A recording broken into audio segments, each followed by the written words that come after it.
How do you determine what information is important to act or speak on? It's an interesting question. If it's of value to the community, if it's something that's going to affect the community, it's important to act on it. I mean, that's sort of a bottom line. As you move forward, the decisions you make or proposals that come to you, you kind of evaluate for what's the impact going to be on people. If you've identified a problem, what's the impact going to be on a problem? Is it going to help you solve a problem? So it's very much driven by how you see the issue that comes in front of you and how you see it affecting the community. So that's sort of vaguely how you make decisions like that. Okay. Can you please describe your leadership style, particularly as it pertains to managing various offices and receiving information from multiple sources? So I've relied really heavily on the people around me. I mean, I'm a big believer that no one can possibly know everything, and if you assemble a group of people to work with you and you brought them there because you trust their judgment and you trust their ability to do problem solving, it's really incumbent on you to engage them. So I let people know that it's important to bring things to me. I have made it very clear to everybody I don't expect you to always agree with me. I'm not looking for mirrors in the room, because if all you hear is your own opinions, you'll probably never discover that you're wrong on occasion. And so I've always told people who work for me that you have the ability to give me information, offer me perspectives that even if I don't share that perspective, so that I have to think about it. So I've tried to empower people to do that. And I've had a very open door policy, so if somebody has an issue or concern, they can come in and talk to me about it without feeling like they have to go through hoops or get permission to talk to me. So I've tried to make it as comfortable for people to have discussions as I can. Okay. How are you able to elaborate on so many important topics? Is it your knowledge? Is it your passion? I'm probably driven by both those things. A lot of the things that I'm engaged in are really important. I wouldn't have done this job if I didn't think that there was a lot of important work to do, and the decisions you make and the outcomes that come about aren't really important to people. So there's a passion for trying to make this place, the county, a better place. I mean, I'm a child of the 60s. I come out of a worldview where one of the things we have an obligation to do as people is to try to make a better world. So that drives me. And knowledge to me is really important. I mean, one has instincts, but without actually knowing the situation, you open yourself up to making mistakes if you rely only on what you feel and disregard what you know. That can be a real problem. If you don't hear a variety of opinions, then you don't know whether you're getting all the information you need to make a decision.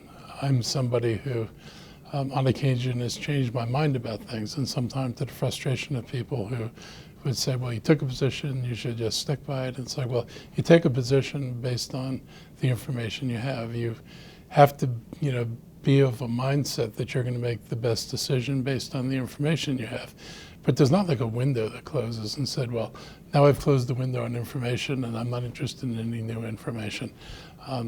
As long as I'm still contemplating a decision, and even sometimes afterwards, if I get additional information or new information, I try to, ask myself, how would this affect your decision? Would you do something different if you knew it before? If you would do something different if you knew it before, should you do something different now? So I try to know as much as I can know about something and not limit myself to sources that agree with me. Okay. Lastly, yesterday the CDC provided recommendations for vaccinated people to wear masks indoors, as well as Montgomery County Public Schools provided guidelines for all students returning to school to wear masks. What is your reaction to the CDC's recommendations, and how will their recommendations impact our county government, businesses, and residents in the coming weeks? So we're having these discussions now. The CDC's recommendations went to jurisdictions that were at a higher rate of transmission than we're at right now. But there are two jurisdictions that are our neighbors that have already crossed into that higher level of transmission, and we're close to crossing over. And I think, we've got to do what we need to do to protect people. The reason our numbers got as low as they got were because of the things we did to protect people and following CDC guidance. I'm not going to stop following CDC guidance now. It's really unfortunate that we even have to do this, because if people had gotten vaccinated, we wouldn't be in this mess. Just like if people had gotten tested earlier, if we had been able to do more testing. But in the beginning, we didn't have the tools. Now there's no excuse. We've got testing and we've got vaccines. And to have roughly, there's probably about 230,000 people right now who haven't received the vaccine in Montgomery County. And when you take out the 80 or 90,000 who are children under the age of 12, you're left with maybe 120, 150,000 people who could get vaccinated, should get vaccinated, and won't. And what they're putting at risk is things being open for everybody, because nobody knows when you go into a place now who's vaccinated and who's not. People aren't wearing masks.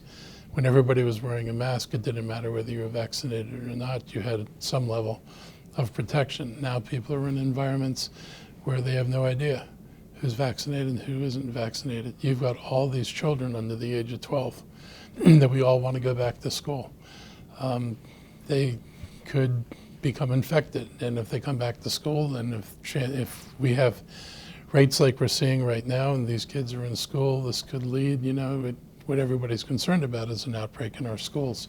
So the best thing for us to do is for the people who haven't gotten vaccinated to come in and get vaccinated. There's nothing to be afraid of. Nobody's going to put a chip in your arm.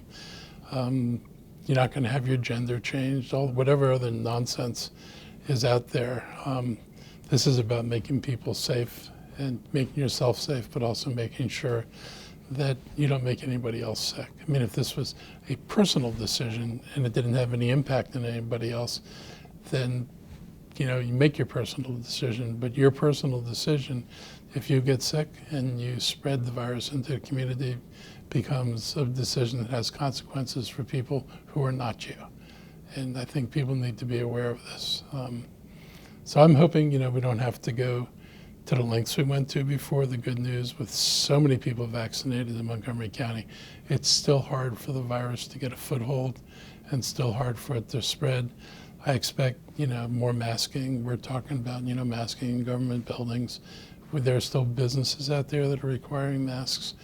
I think, that's the kind of thing we talk about. If we mask more people, the earlier we do it, the less likely it is for this to spread, even the Delta variant to spread. So what you want is to try to cut it off, stop the spread, let the thing burn itself out, and then go back to having more normal lives. We are so close. I mean, a few weeks ago, our cases were under 5 a day, almost none.